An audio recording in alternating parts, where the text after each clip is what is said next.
Oh, g'day listeners. Welcome to Bar Karate, the Sailing Podcast. My name's Jordan Spencer and it's that time of the week where we get to talk sailing. But this time it's an Olympic special, our last Olympic special, but not. We're going to do another one, even better one, huge one.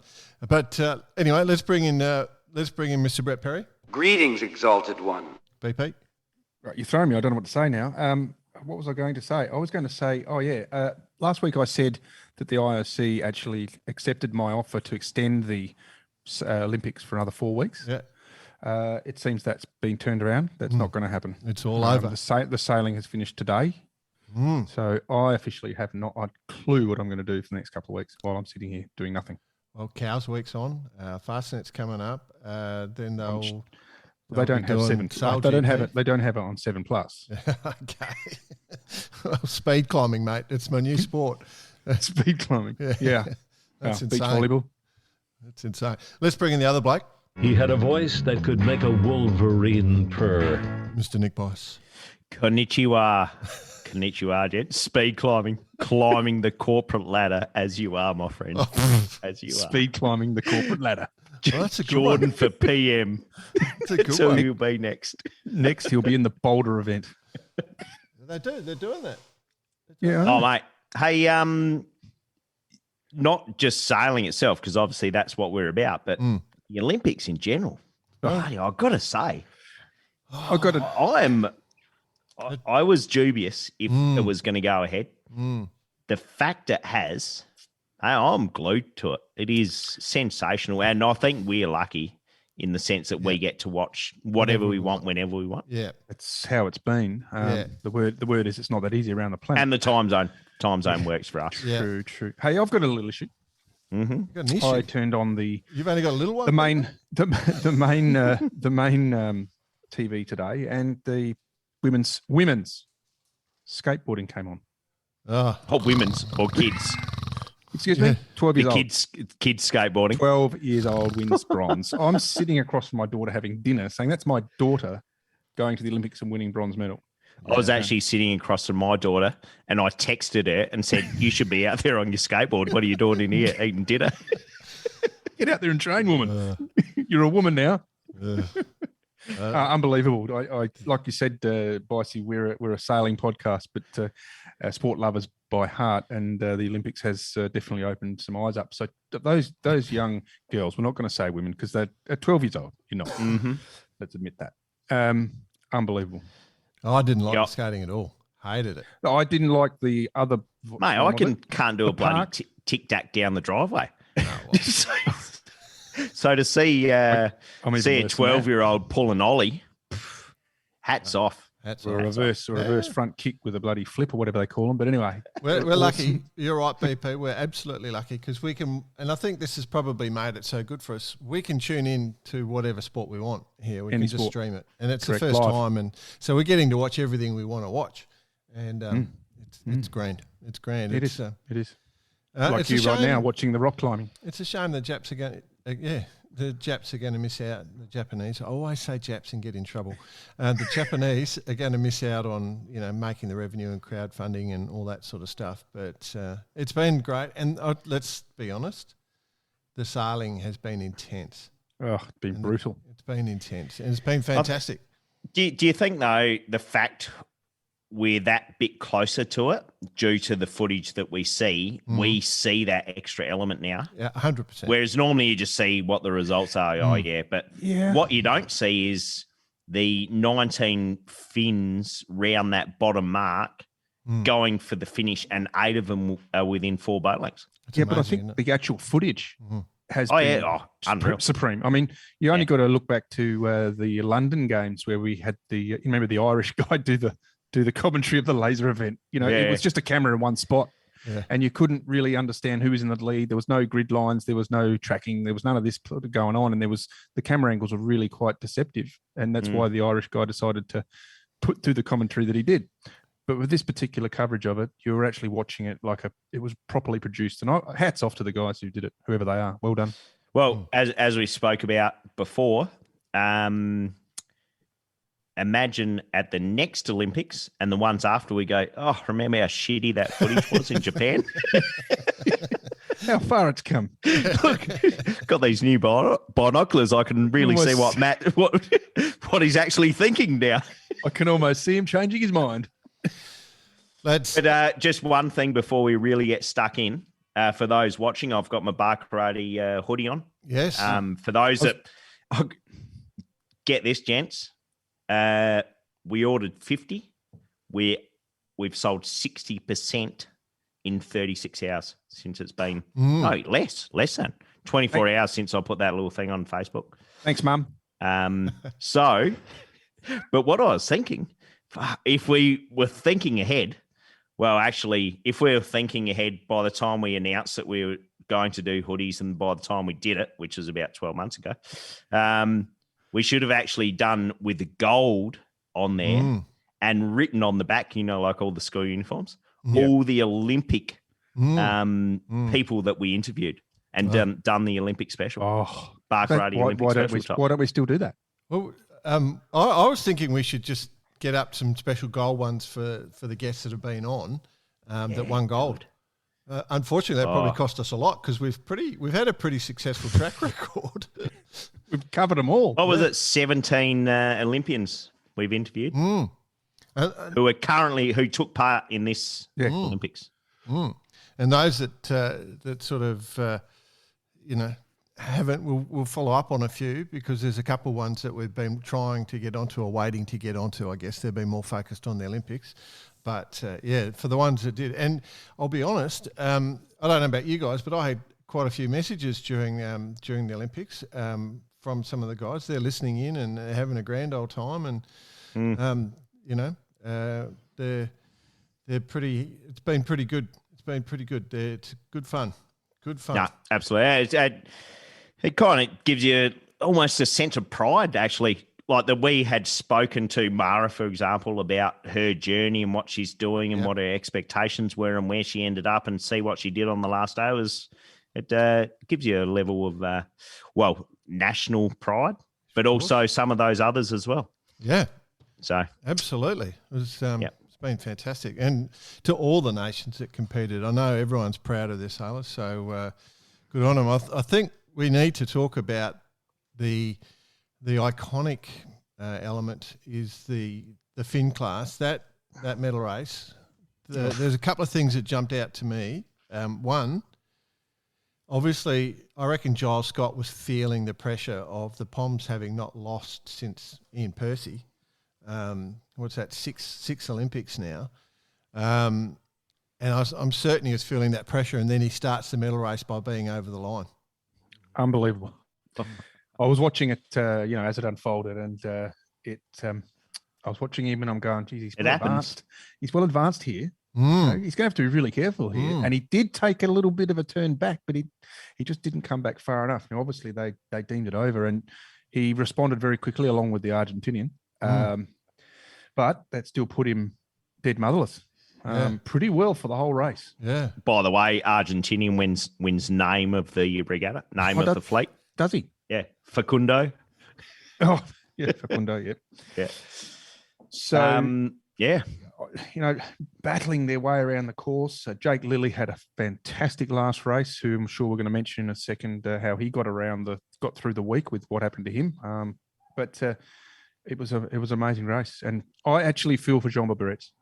I know Jean Ball quite well from my time with the team, Hungary sailing team and all that. And he sailed, he couldn't do any better. He won the race, and it was up to Giles to lose. And came down to literally meters. It was just so close.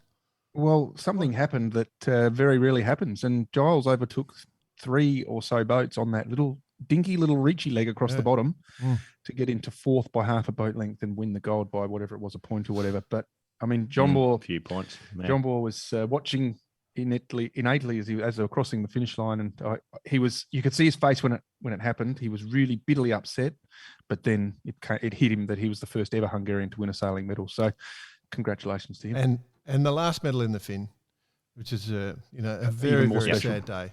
I must admit, even some of the commentators were saying that that everyone's a bit sad to see the Finn go.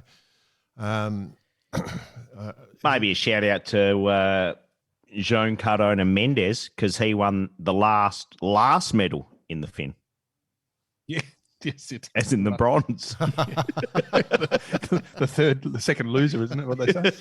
It's a shame too because he's only a young fella, and he probably would have won a gold if the class had stayed. But I guess everyone's got stories like that. So, well, there is a story like that with the 470s, isn't there too? So we'll go. We'll get onto that. You mentioned Jake, so he tore his meniscus in his knee 8 weeks out, and he's been secretly keeping his leg in a sort of inflatable cast, from what I understand. Yep.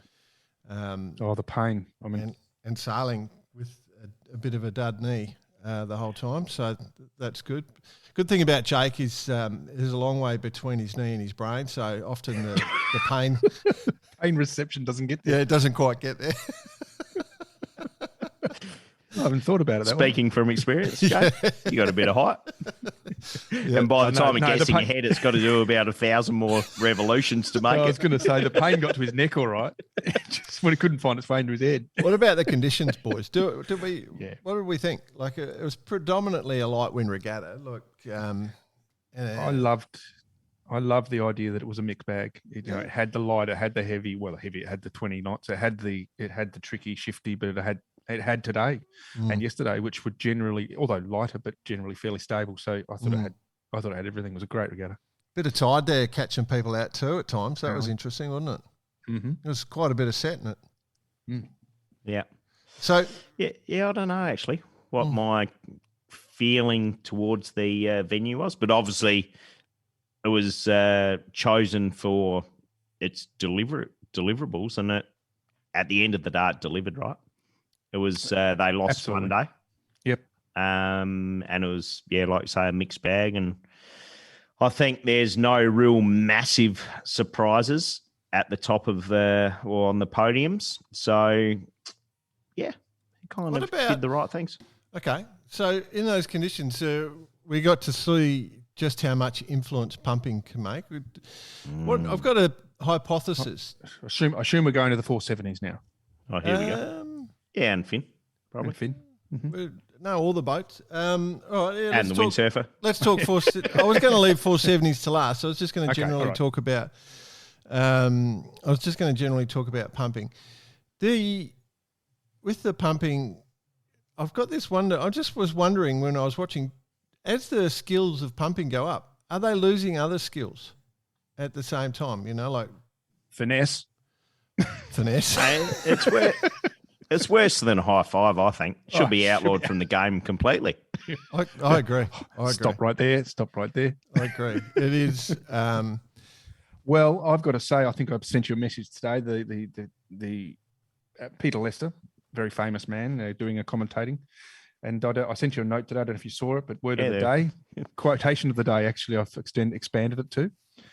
It's becoming a bit of a flapathon between España and Sweden. Flapathon. I mean, I'm honest. I hate it. I reckon it just looks stupid. And it also takes away. I think it's taking away from some of the other skills. So jibing on shifts, or do you just jibe into pressure? Like when you're sailing asymmetric boats, VMG sailing, you just stay in front of pressure. But on some of the square running boats, you've got to sail the shifts downwind, and I was amazed at how much talk the guys and the people were doing, the sailors were doing on their boats, still like pumping like crazy, but still looking up the course, calling wind shifts and doing all that. Like I was pretty impressed with how they're doing it, but I still would prefer to go back to an era where we don't pump. You concur, PP? Yeah, I think so. Rare occasion we 100% agree on the exact same outcome. Which we just had a discussion before going on air about not agreeing with anything. Yeah. But I got to say that there was a point today where I was watching the 470s, and you could see, I think it was Spain and it might have been Sweden, going hammer and tong, the full pumpathon. What do we call it? Flapathon. The flapathon coming into the top mark. And you could see him extending. You could literally see him because Will Ryan wasn't pumping as hard, and I think that Japanese might have even been there. And you could see them extending.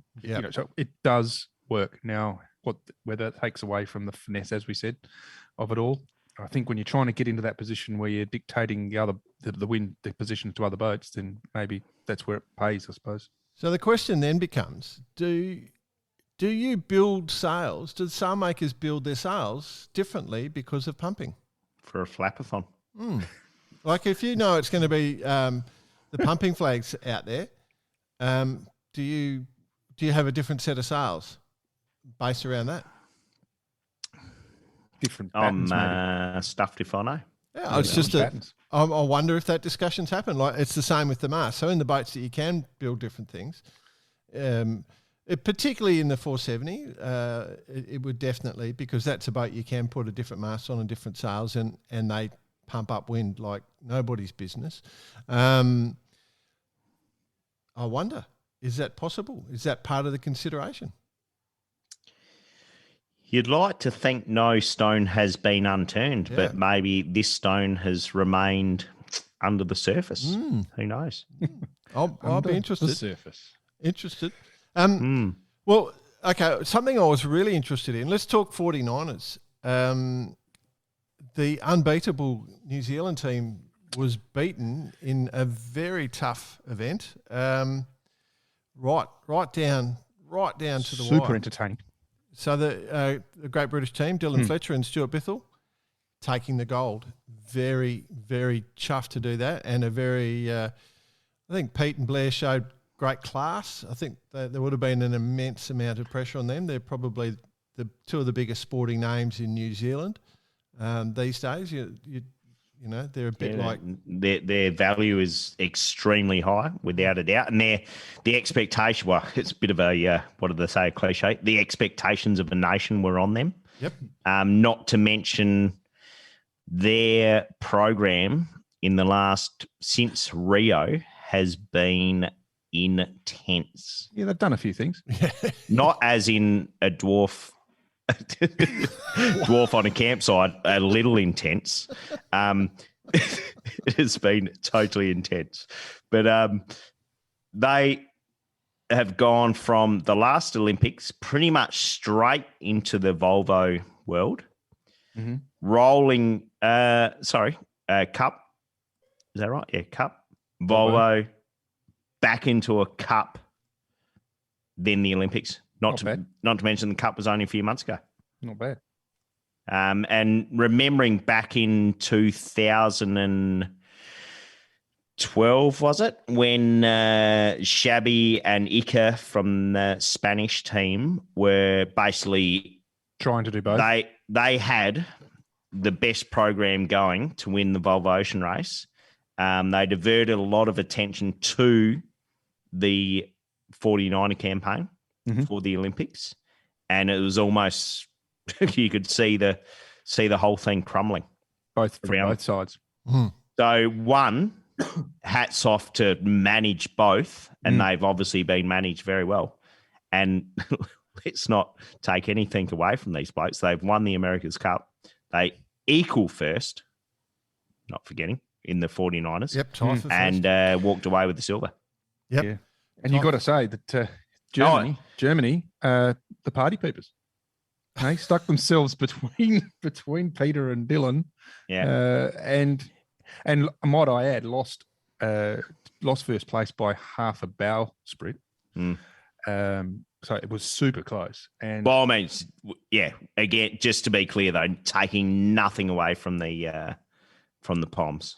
No, nothing. So they've put a fantastic campaign together. Not just here, but their whole Olympic team, for that matter. Yeah, true. But that last downwind leg from the British, and with Germany right on their hammer, and New Zealand sort of getting a little bit of separation. Geez, it was close, and it could have gone either way. But Germany definitely, the party peepers for sure. They But a tie for third and fourth as well. Mention Z-War. What? Sorry. Tie for the third and fourth as well. And so. England beat Germany. It's the first time since 1966. Hey, stop. No, they beat them the other night in the UEFA Cup. So anyway, congratulations to the Pommy team. So Dylan and Yes. Stuart, congratulations. Congratulations to all the sailors, actually. It's an amazing event. We do have to also congratulate very good friends of the show, our Brazilian friends in the 49er FX, so Martin and Kahina. We do. Yes. Now, didn't we say last week that we were kind of like bemused as to the start of their regatta?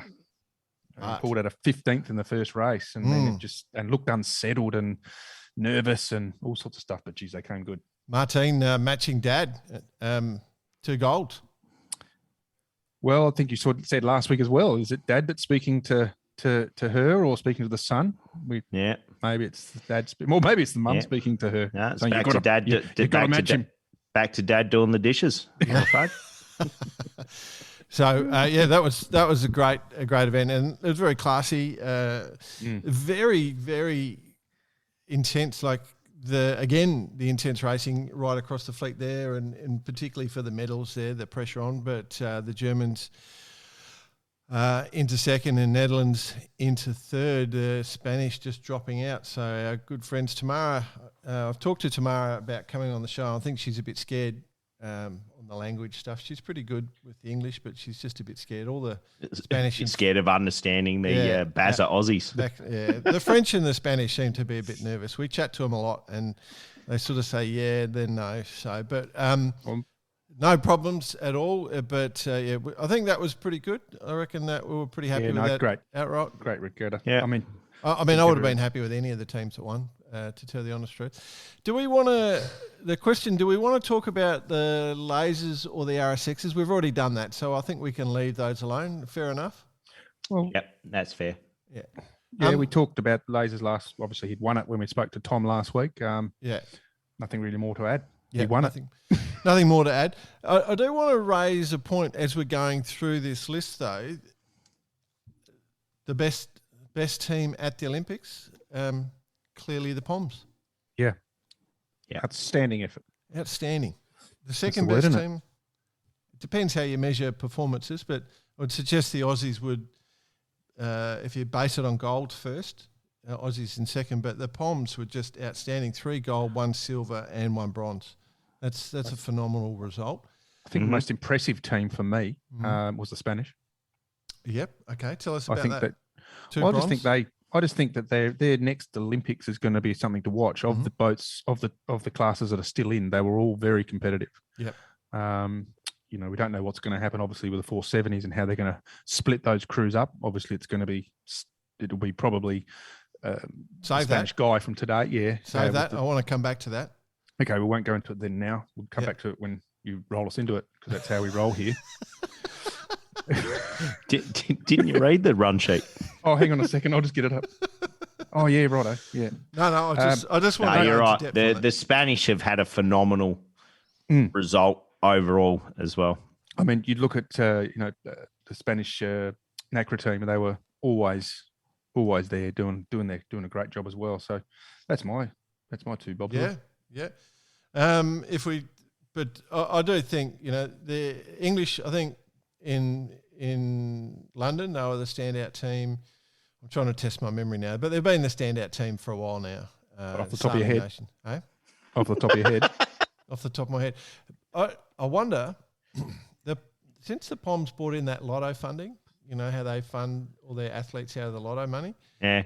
It's been so good. So there's got to be something said to the funding element, to the fact that Japan's so high on the medal table when they've got so many athletes funded for this Olympics.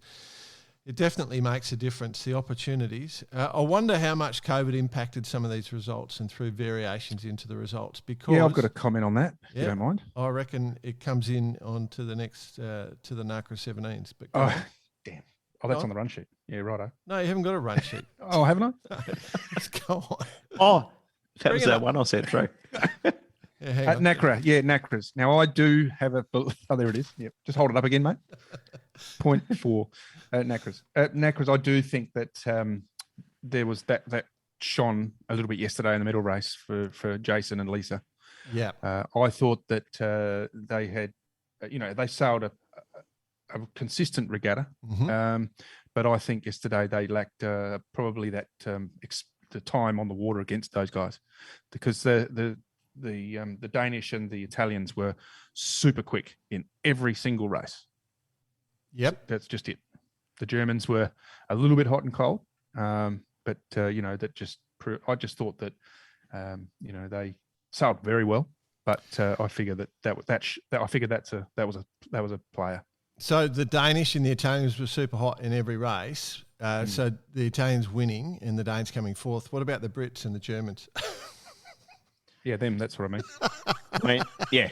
Again, taking nothing away from the Brits here. Yep. Consistent as well. Yep. I mean, discarding a 10th. Yep. Not bad. Not bad. Not bad. Not bad. I was, when I was watching, I thought the Italian team's boat handling was just a fraction better than everyone else for the little bits that I saw. Like they looked like they were very, very good. I thought Jason Lease maybe were just a fraction down on speed. I had that conversation. Fritz and I were talking, the great Robbie Jewson, fan of the show. He had the same discussion. We were talking about that. We were wondering if they were down, and because they didn't get to travel and do some of the regattas, that may have cost them, which is what you're saying, BP.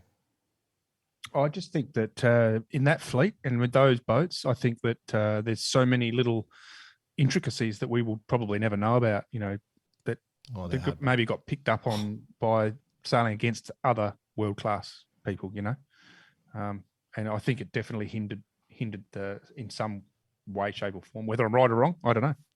I got a text during the medal race from my brother. I've got two brothers, my youngest brother. The good-looking one or the smart one? Yeah. I'm both of them. Where do you sit in that equation? On both of them. You're all three brothers. So you talk yourself. Anyway, he sent a text saying he was watching the 17s and he's just going, now that's what I'm talking about. I want one of those. And I'm just going, okay, I haven't seen you on a boat in 30 years. Must have been the good-looking one.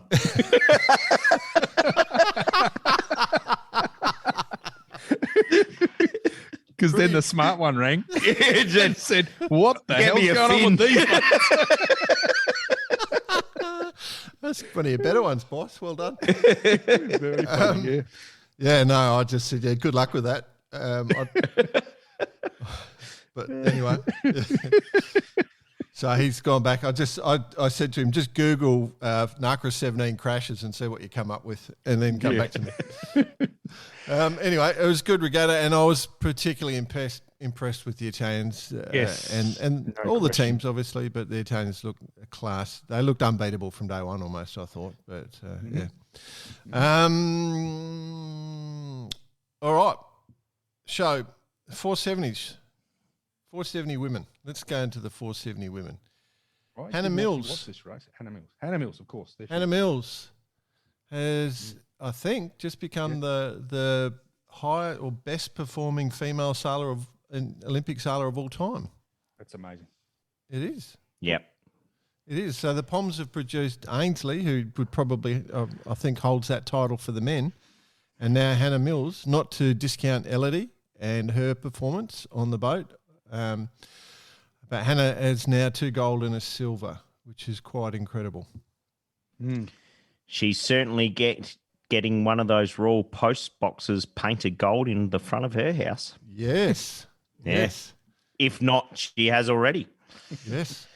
But I thought, deservedly so. She was the flag bearer for Team UK.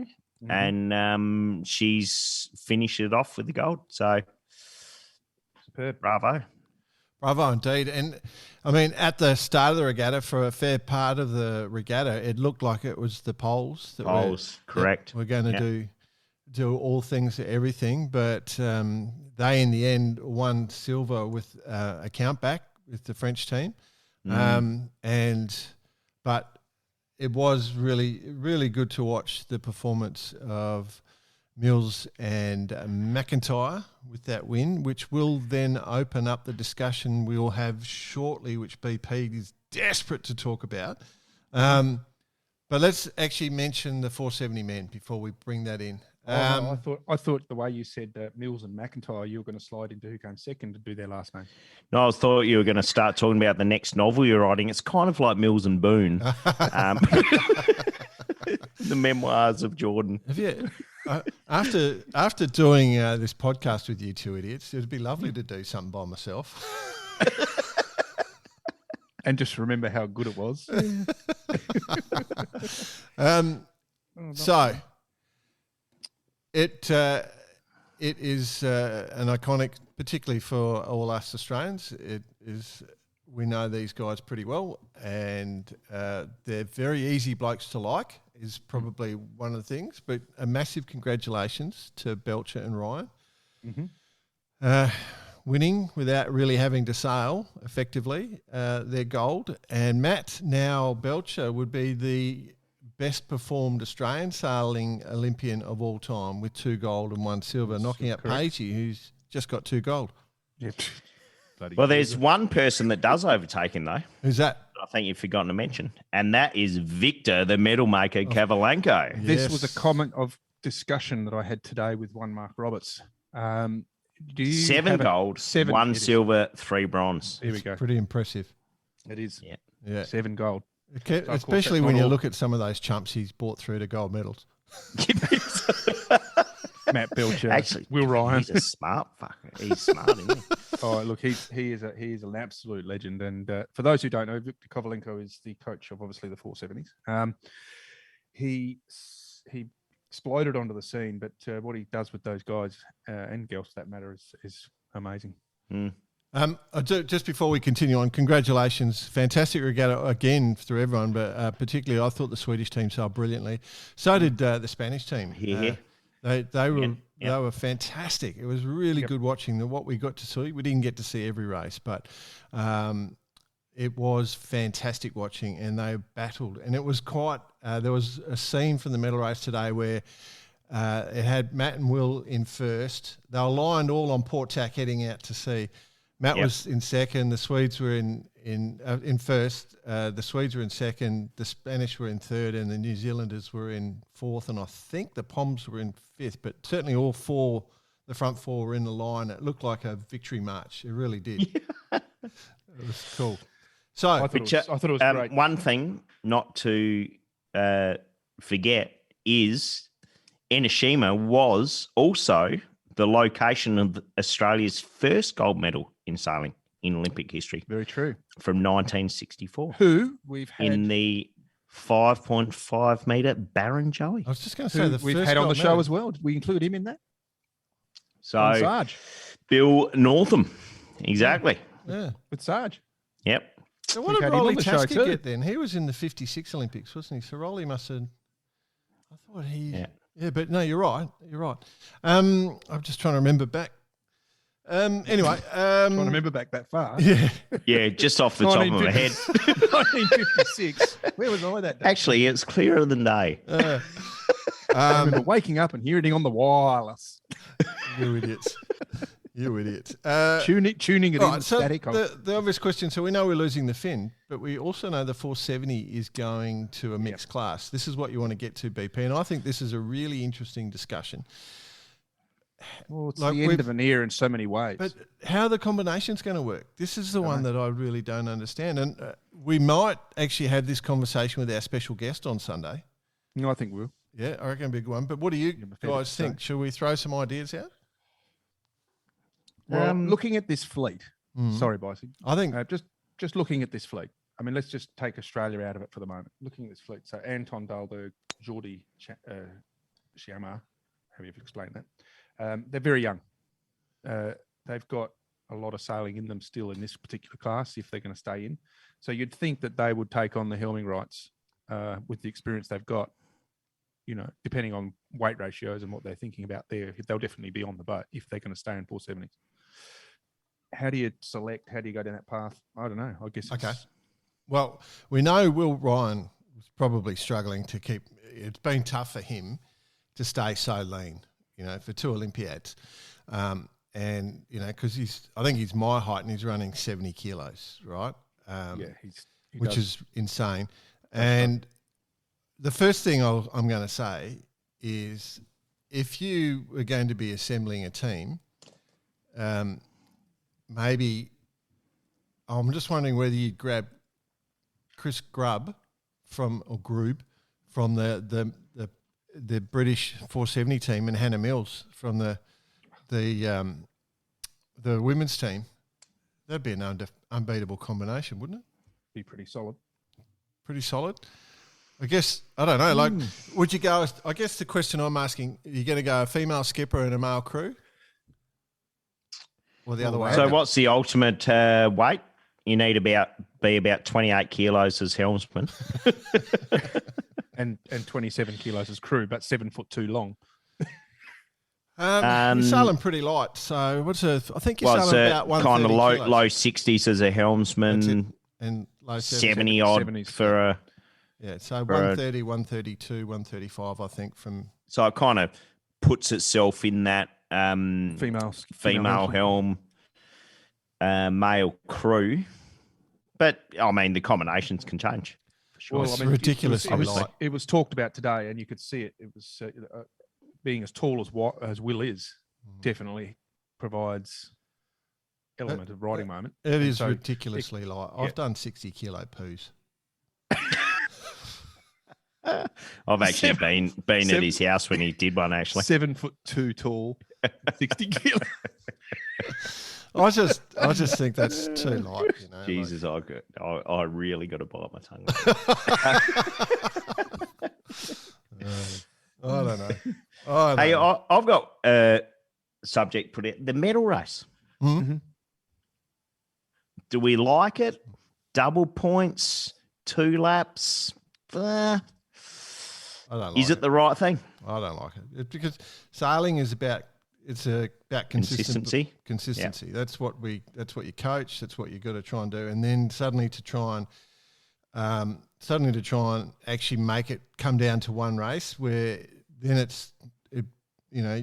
we saw the differences. We've become third. You've effectively come sixth in a normal regatta. But also, we've seen the effect that the weather has on the results. You know, you can just go through the score sheets and see when the wind changed, the results changed. So really, then it becomes a lottery. So the whole purpose of sailing over a week was to have all weather conditions and the best all-round sailor wins. That's the whole concept.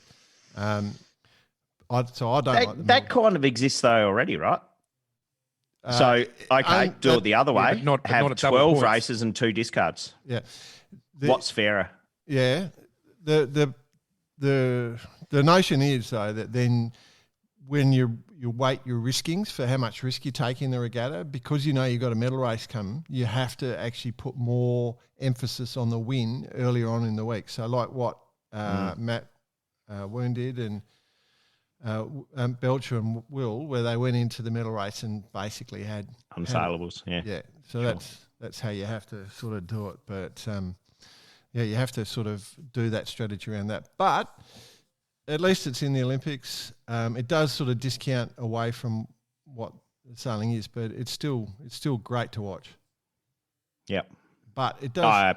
Absolutely. But it also gives... I'd love to know what some of the other networks would have done. I mean, Channel 7, knowing it's a gold medal race, knowing it's won, it was on the mainstream, let's call it. Yeah. Yep.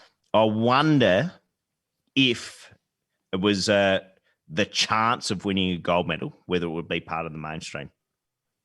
Don't know. But I feel like that it also gives the TV channels an excuse not to cross over to sailing for the rest of the time.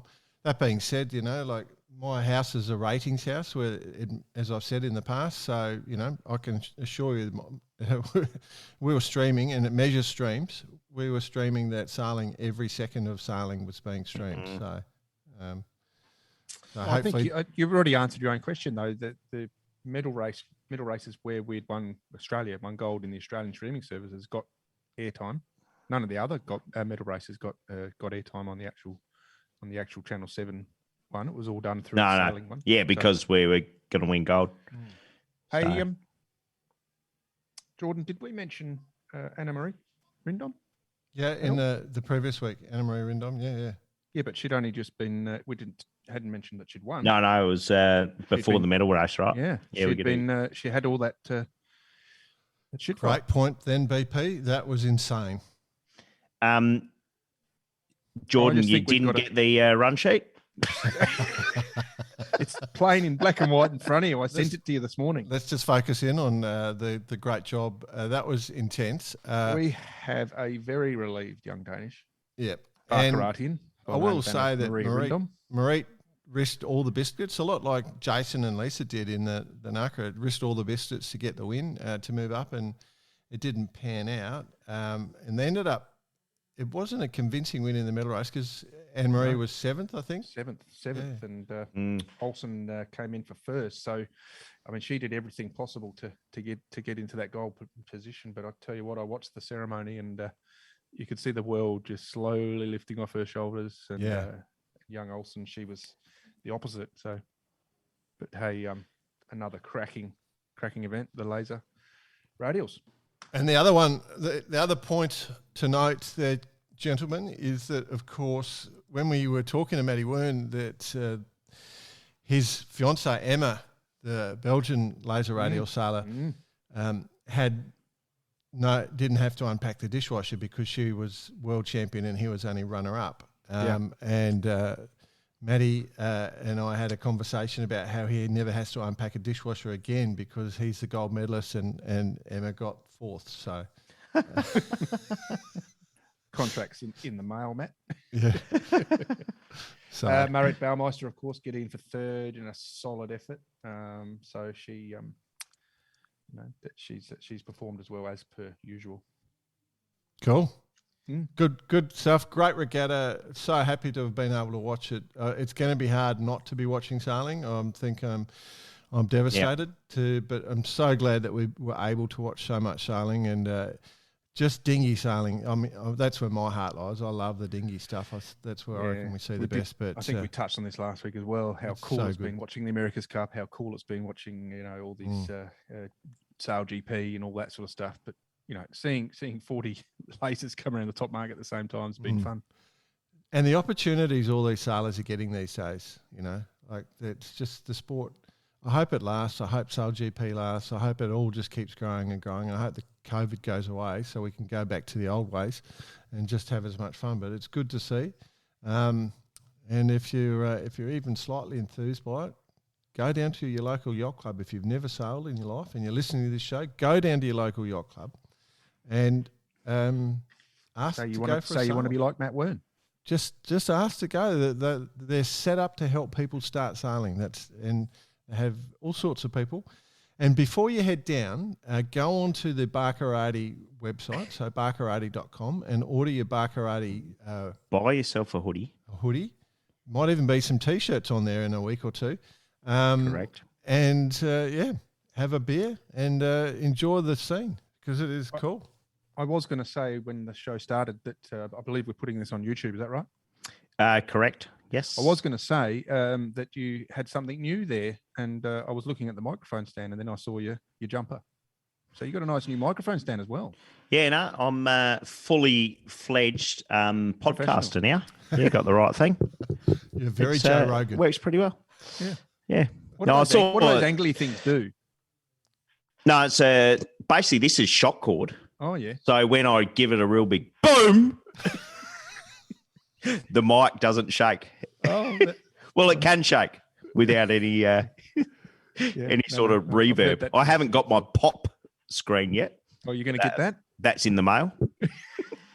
I'm looking forward to see the green screen in the background as well then. Oh, yeah. Yeah, cool. All right, lads, I think we've waffled on enough. Fantastic guest coming up this week. For those who are going to listen to this or that are listening to this right now, tell your friends. Tune in as of Sunday night, Monday morning, because if there was one iconic yachtsman in the last 50 years, this bloke is at the top of the list. Yeah, probably the biggest name in sailing in Australia, that's for sure. For the general public. Here. Yep. All right, BP, get your guitar, start warming up your vocal cords, and see you in a few days then. Hey, where do you want me to start? Hang on, today? just let me get my tambourine. Oh, okay. grab your triangle, grab your triangle, Jay. Clear. I'm lead cowbell, mate. Cowbell.